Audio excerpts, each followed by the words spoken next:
You're watching Open Agenda. Here's our host, Joe White.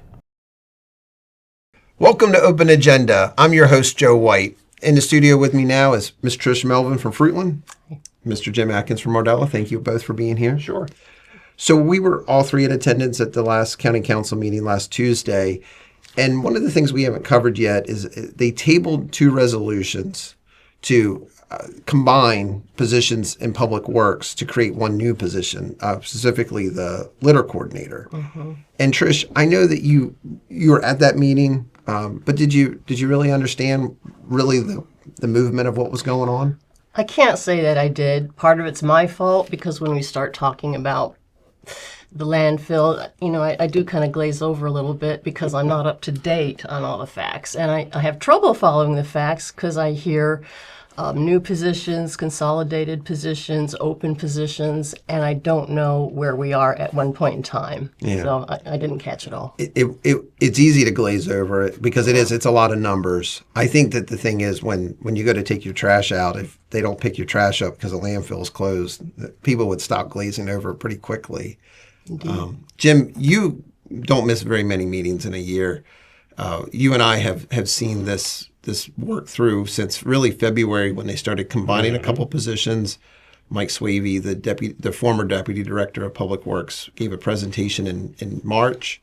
So the question is, in the fiscal environment we're in, how can the county provide this level of support to ensure that education, research, collection, and disposal remains sustainable? Now, we've had multiple discussions between the county and Wycomico Clean, and they did give us a draft of what the job role could look like. And the recycling coordinator's scope of work being reduced by something that takes a lot of attention and time, I believe that the recycling coordinator will be able to give the litter program its due and bring it to the next level because she's already trained in and very successfully conducts these types of activities. So if we look at this in a fiscally conservative way, we should conduct a cost-neutral move of moving two positions into one, keeping the salary the same as those two positions were. That's done. Slightly shift the program duties for which there is an existing position. That's done effective April 2nd.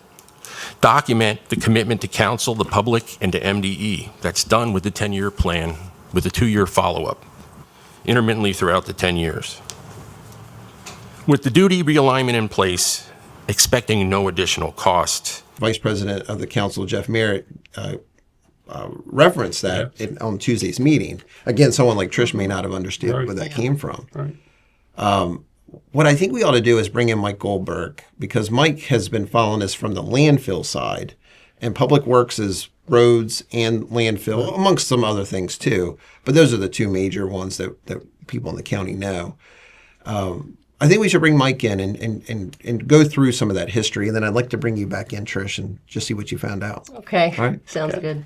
So stay with us. When we come back, we're actually going to give you some of the history of the position consolidation in Public Works. So stay with us. We'll be right back. Welcome back to Open Agenda. In the studio with us now is Mr. Mike Goldberg from Del Mar. Thank you for coming out. Yes, sir. Mr. Jim Atkins, thanks for sticking around. Yeah, sure. So we saw at the last county council meeting last Tuesday that they tabled a resolution that was brought to them by the Public Works Department. This evaluation has been completed, and we are recommending that we implement the title of a community litter coordinator. We are looking to, it would be a new position, so it is a new position control number, it is a new title, and thus we are asking for it to be funded from contingency to start on October 2nd with the next pay period. Looking back at the minutes from the work session that we had back in March, when we talked about this, it says that the duties for this position were going to be reassigned to other employees, and so there'd be no additional cost to the county. And I guess I'll quote this: I believe the fiscally intelligent thing to do would be recognize these duties, but that's all been done, and to have the existing recycling coordinator take on the work I think there's been some personnel changes over there in the past several days. Do you think we should pause this until we get a better handle on what's going on over there? The recycling coordinator position is in the solid waste division, which is a fully funded enterprise fund. So as such, ultimately, even if we eliminated a position at solid waste, which they, after further reevaluation since that period of time, since that work session, they feel they still need the recycling coordinator position. Even if we had eliminated the position at solid waste, the general fund would have had to increase because you can't transfer between solid waste and general fund because solid waste funds itself. And I want to explain to everybody exactly what happened and why that happened, because this is something they've done before. Specifically this time, they tabled combining two positions to create the litter coordinator.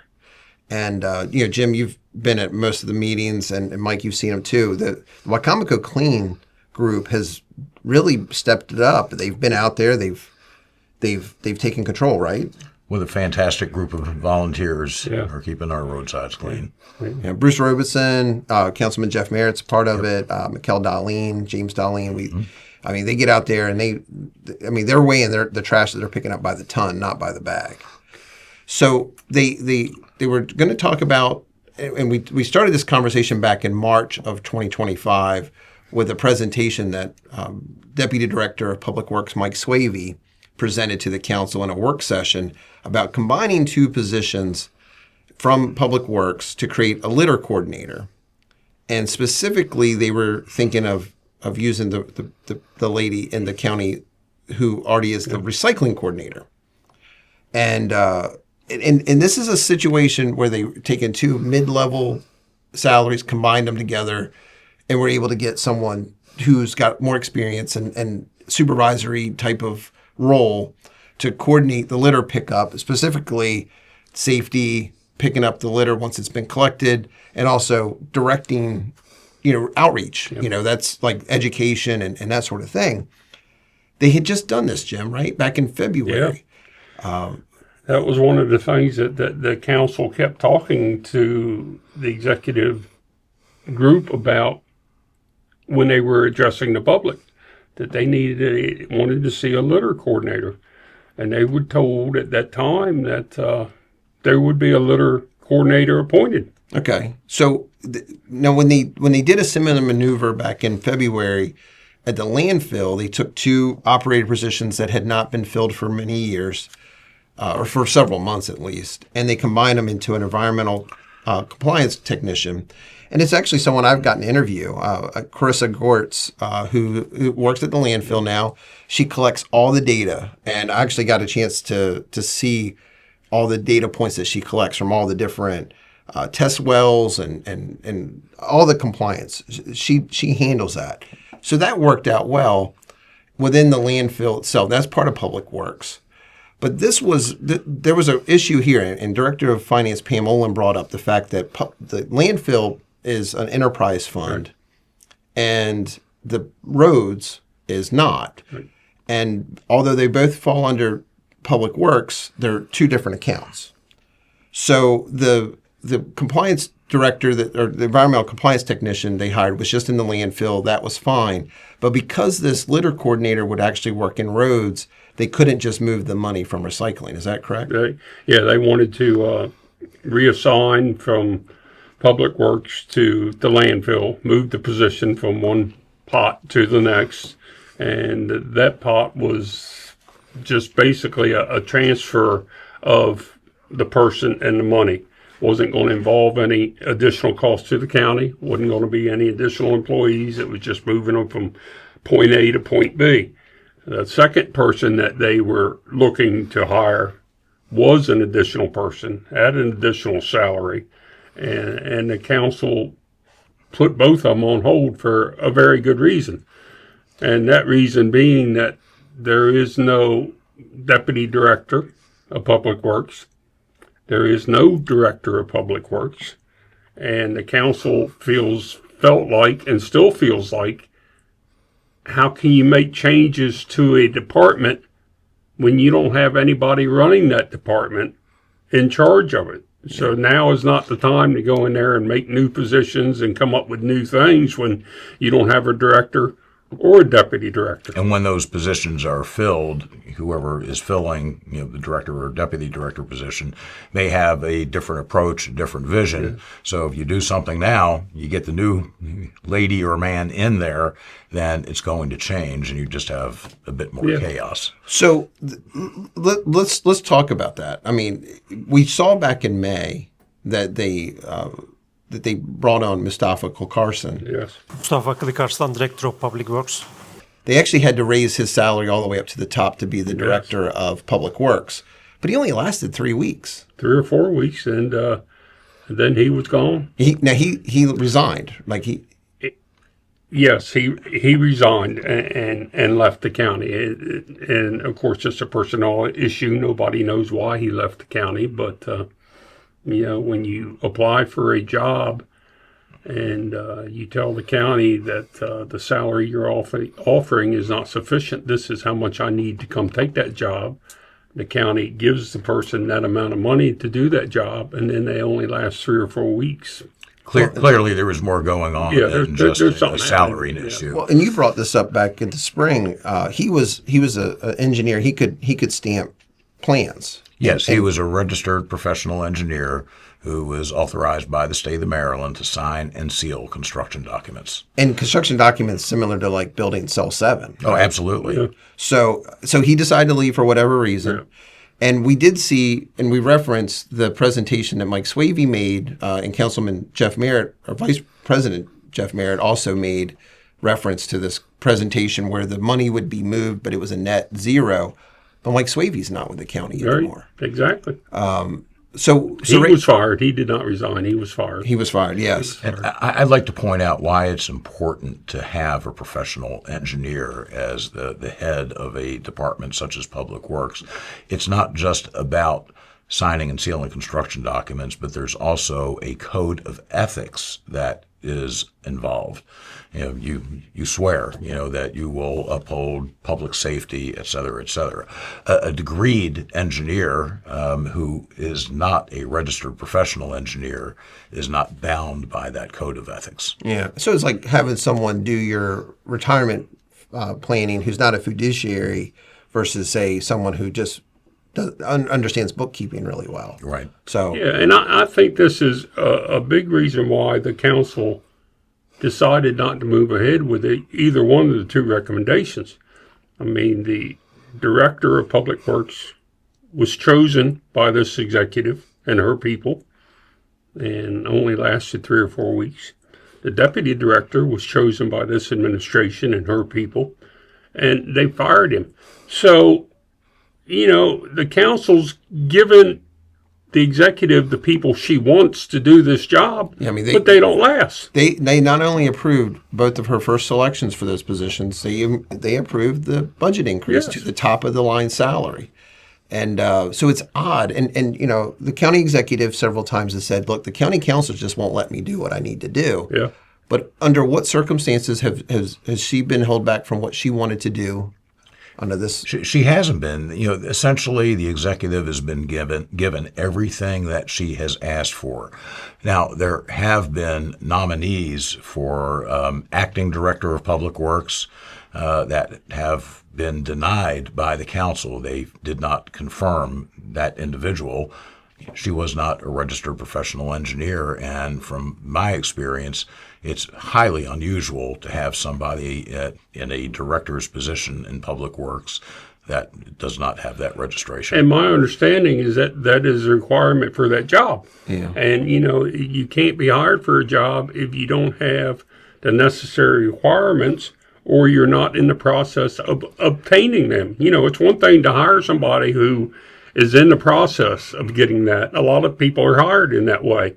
And, you have 6 months or 9 months in order to finish what you need and to be certified. And we're going to go ahead and let you have that position. But when you don't have it and you're not trying to obtain it, there's no reason to put you in a job like that. And then it also puts the county in a position, if they don't have a registered PE, that they have to outsource, any documents to make them official by the signature and seal of a registered professional engineer. Costs more money. So let's circle back to what we covered back in July. The county executive came out and said on June 30th, no less, that the landfill was going to start to close on Saturdays, and then we would be closed on Saturdays and Tuesdays at this point if her plan had gone through. We were told, Mike, that the request for bids for Cell 7 would be out at the end of August. That's what we were told, but that is not what has happened. Are they out? Actually, they said that it would be at the beginning of August, to the best of my recollection. Now, here we are. We're entering the fourth week of September, and there is still no request for construction bids posted on the county's procurement website. So this is really why people out there should be concerned, because we've been told by the county executive and the part of her team that's left that it's going to take 6 months at least to construct Cell 7. I'm skeptical about that. 6 to 12 is probably more likely. 6 would have to be a lot of perfect things happening. But we were also told that we're going to run out of landfill space by July or August of 2026. You would think they'd be in a little bit more of a hurry.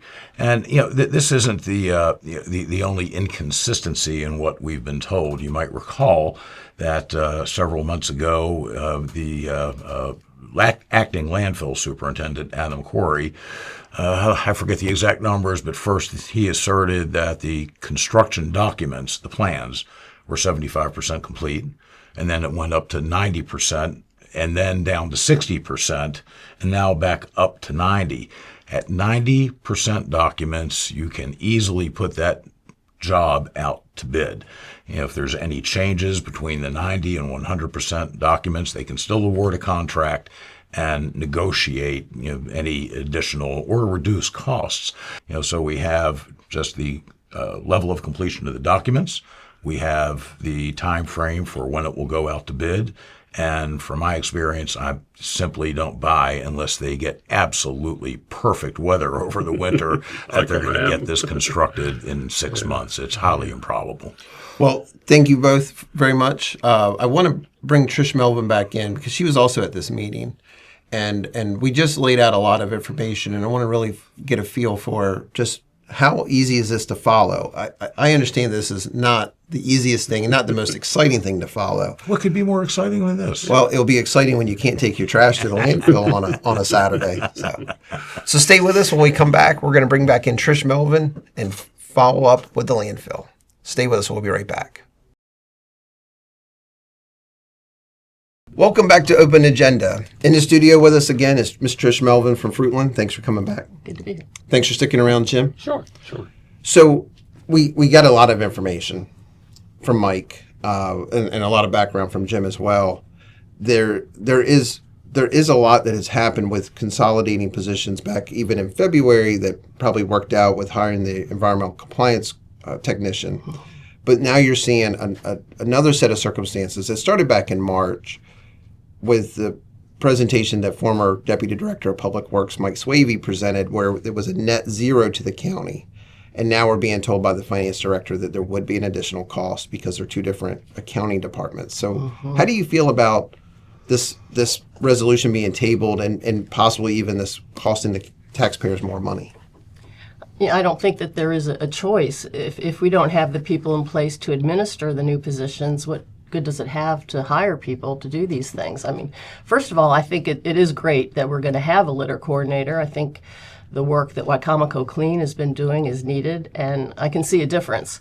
However, I am concerned, maybe even more now after being informed by Mike, just given the degree of uncertainty. Okay. A lot of open positions and talk of consolidating positions, and now it's on hold. So, Well, Jim, you referenced in the last segment about letting the new bosses, so to speak, the director and deputy director, hire these positions because you would want them to have the buy-in, right? Have the buy-in, have their own people there. Yeah. as many of these meetings as you've watched, do you feel like we're on the right track to get this litter coordinator position? Because it's not a done deal at this point. No, it's not a done deal. It's hard to tell if we're on the right track or not. The council meetings, even though they are informative, people don't get the whole story and get the in-depth vision.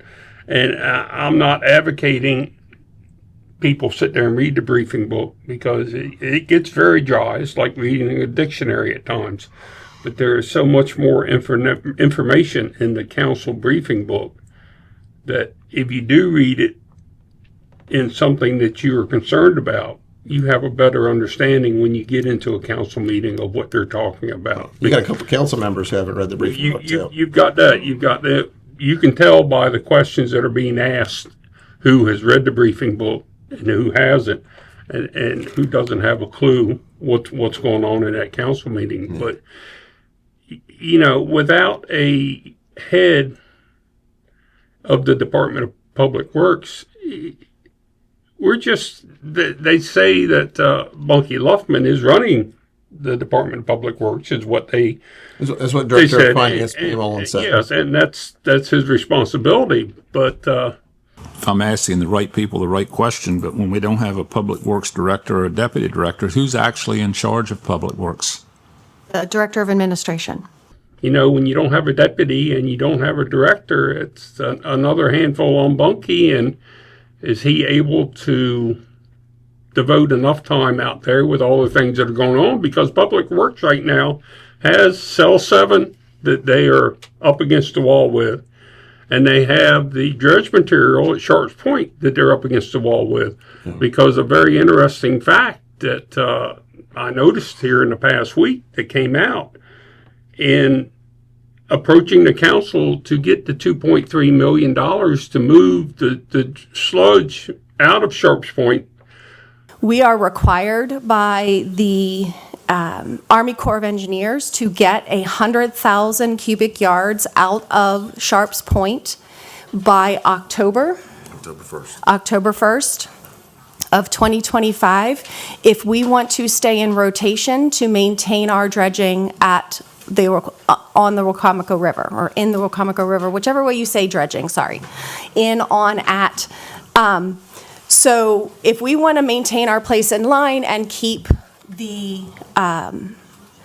river open for the boat traffic that we have on the river, we need to remove 100,000 cubic yards by October 1st.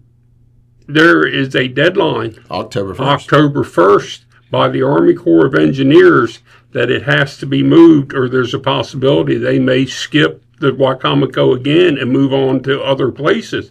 So, October 1st is next week. So that was presented at the April 15th meeting. Yes.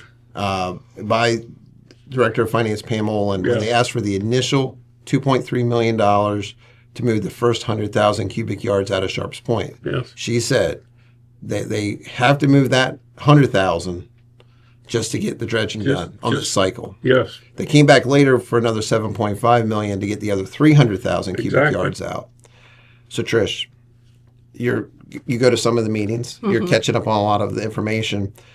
Cell 7 is behind on the construction. Mm-hmm. We may be behind on dredging the Wacomico River, and we don't have a Director of Public Works or a Deputy Director of Public Works. What's your enthusiasm level right now of your county's functionality? Well, I wouldn't describe it as enthusiastic. I'd say I'm concerned. Yeah. I think at the end of the year that the pension fund is going to get another large infusion of money because county's saving a lot of money on salaries and not getting work done that's supposed to get done. So all these things that were budgeted, there's going to be leftover money. Well, so that's a great point. And look, I went back out Design Road the other day, and this was been brought up a few times. I mean, that road is an access point for ambulances. It's a thoroughfare for people on the east side of the county. Yes. It's in a crumbling state of affairs, and we did find out in the last fiscal year that there was $500,000 in the Department of Public Works that was not spent on paving, and so it wasn't used on paving, and it was a legal move, but the county executive and her finance team moved that $500,000 in savings directly into the pension fund. of the county employees. Now, from the presentation, it seems like it is behind on the funding. They want to be at 80% funded, and it was in the 70s. But if we're just not going to pave roads, if we're just not going to build cells, if we're just not going to take care of the county just so we can prop up the pension fund, I mean, where is literally the rubber going to meet the road? Well, and Zion Road and Zion Church Road are classic examples because one of the two largest employers of Wycomico County, that is a major road for their trucks to come in and out of that granary and to haul their produce out, not their produce, but their products. And,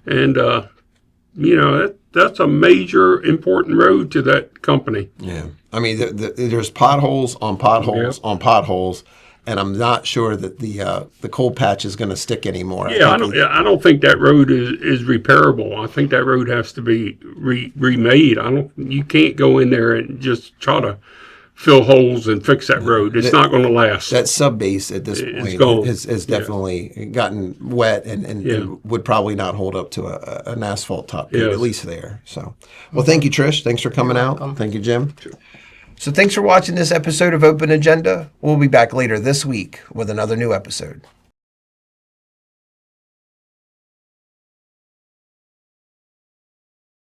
I'm not going to go into that aspect. It's not the item up for discussion today.